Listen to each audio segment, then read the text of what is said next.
अस्सलाम वालेकुम नाज़रीन।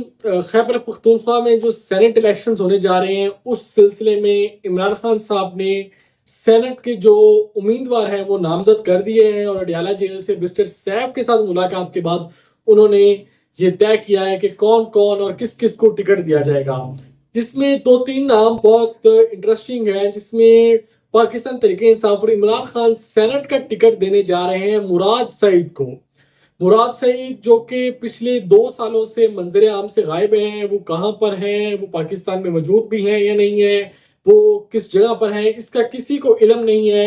लेकिन अब पाकिस्तान तहरीक इंसाफ मुराद सईद को सेनेटर बनाने जा रही है और इसका बाकायदा ऐलान इमरान खान साहब की जानिब से कर दिया गया है और उन्होंने एक फहरिस्त तैयार की है जिसमें उन्होंने 6 सेनेटर्स को इस मैदान में उतार रहे हैं, जिससे ये भी साबित होता है कि हुकूमत और केपी के असम्बली की अपोजिशन के दरमियान भी मामला तय पा गए हैं। ये टोटल 11 नशिस्तें हैं जहां पर इलेक्शन होंगे, जिसमें से ओपोजिशन ने 5 ही उम्मीदवार उतारे हैं और इधर से जो हुकूमत है पाकिस्तान तहरीक इंसाफ की, इन्होंने भी 6 ही उम्मीदवार उतारे हैं। यानी कि 6 पाकिस्तान तहरीक इंसाफ सीटें लेगी और 5 पाकिस्तान मुस्लिम लीग नून, JUF और पीपल्स पार्टी ने मिलकर 5 उम्मीदवारों के नामजद किया है।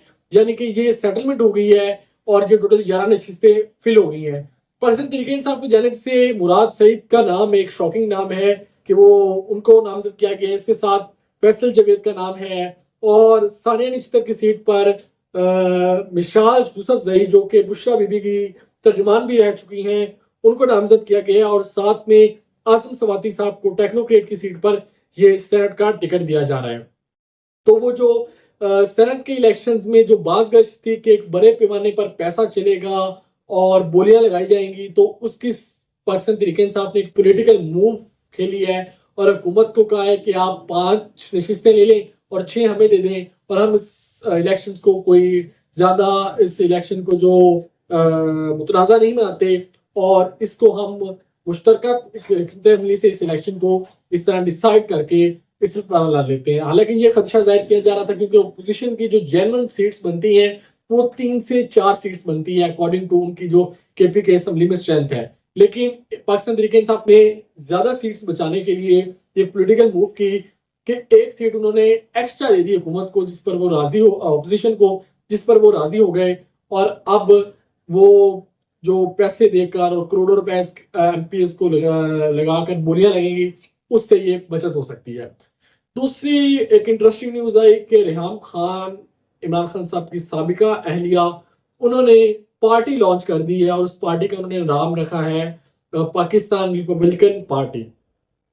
पाकिस्तान में जो पॉलिटिकल पार्टीज हैं वो जो इलेक्शन कमीशन में रजिस्टर्ड हैं वो मोर देन 171 है और 171 पॉलिटिकल पार्टीज में सिर्फ 12 पॉलिटिकल पार्टीज ही ऐसी हैं जो कौमी असम्बली में अपनी रिप्रेजेंटेशन रखती हैं। तो लिहाजा ये शो करता है कि किसी भी पॉलिटिकल पार्टी को पाकिस्तान की सियासत में आने के लिए कितना मुश्किल है। लेकिन रेहाम खान साहिबा ने ये स्टेप उठाया है। उनका कहना था कि ये पार्टी उन्होंने खवातीन के लिए बनाई है क्योंकि पाकिस्तान में खवातीन की रिप्रेजेंटेशन बहुत कम है और इसके साथ साथ उनका कहना था कि ये पार्टी जो लोग सियासत से दूर होते जा रहे हैं उनको सियासत में दोबारा लाने के लिए बनाई है। जहां तक मेरा ख्याल है कि और पार्टीज का एडिशन करना इज नॉट अ सोल्यूशन कि पॉलिटिक्स और डेमोक्रेसी को मजबूत होने के लिए अमेरिका में कितनी को पॉलिटिकल पार्टीज है, 2 मेजर पॉलिटिकल पार्टीज है और उनकी डेमोक्रेसी कितनी स्ट्रांग है। तो इसी तरह आप नंबर्स ऐड करते जाएंगे तो ये कोई हल नहीं है कि आप एक पॉलिटिकल सिस्टम स्ट्रांग होगा और डेमोक्रेसी स्ट्रांग होगी। अगर आपने पॉलिटिकल सिस्टम और डेमोक्रेसी के स्ट्रांग होने के लिए जो आपके मेन स्टेक होल्डर्स हैं, जिसमें से मैं तो 3 ही पॉलिटिकल पार्टीज को मानता हूं, वो एक पाकिस्तान तहरीक इंसाफ है, एक पाकिस्तान पीपल्स पार्टी है और एक पाकिस्तान मुस्लिम लीग नून है। क्योंकि इन पॉलिटिकल पार्टीज का एक डायस्पोरा है और वो एक कल्ट का वोट है।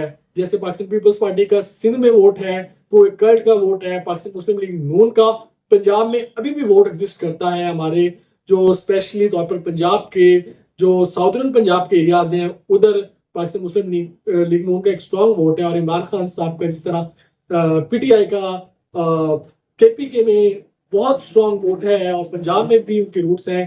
तो मेजर तो ये 3 पॉलिटिकल पार्टीज हैं। जिस दिन ये 3 पॉलिटिकल पार्टीज आपस में बैठकर फैसला करेंगी कि हमने सिस्टम को ऐसे लेकर चलना है और डेमोक्रेसी के लिए ये करना है और पॉलिटिकल सिस्टम को इस वे में लेकर चलना है, उस दिन पॉलिटिकल सिस्टम स्ट्रांग होगा। तो ये रेहाम खान साहब का नई पार्टी का ऐलान करना सिर्फ खबरों में और हेडलाइंस में आने के लिए ही एक स्टेप था। इससे आगे ना कोई पेशरफ्त होगी और ना ही कोई रेहान खान साहब इस पार्टी को चला सकेंगे।